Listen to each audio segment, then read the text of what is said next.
will be the francophones sitting in the room. Our next speaker is Mr. Tremosa for 1.5 minutes, please.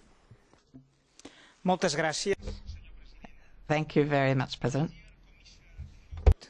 Dear colleagues, the proposal of free trade agreement between the European Union and South Korea has been considered unfair and unbalanced by the Catalan and the European car industry. This industry and also the European textile sector have expressed concerns on specific issues such as the duty drawback system and the safeguard clause. Also, the European Trade Union Federation has criticised this free trade agreement.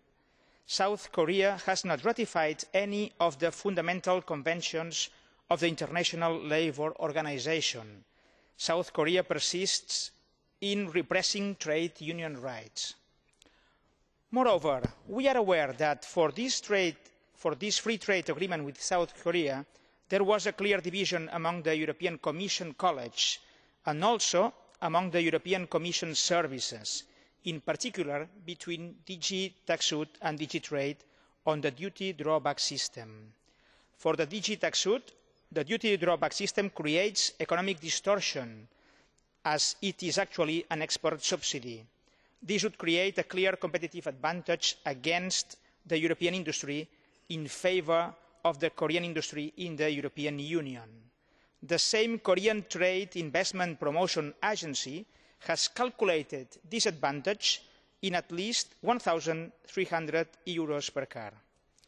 Therefore, does the new Commission consider this free trade agreement a fair trade agreement? Will the new Commission provide the European Parliament an actualised full impact assessment analysis about this duty drawback system? Moltes gràcies. Gracias a usted, señor Tremosa. Thank you, Mr. Tremosa. Next speaker is Mr. Zalewski for 2 minutes, please. Szanowny panie przewodniczący. Mr. Chairman, Mr. Commissioner, we are debating a very important agreement tonight, which is meant to be a blueprint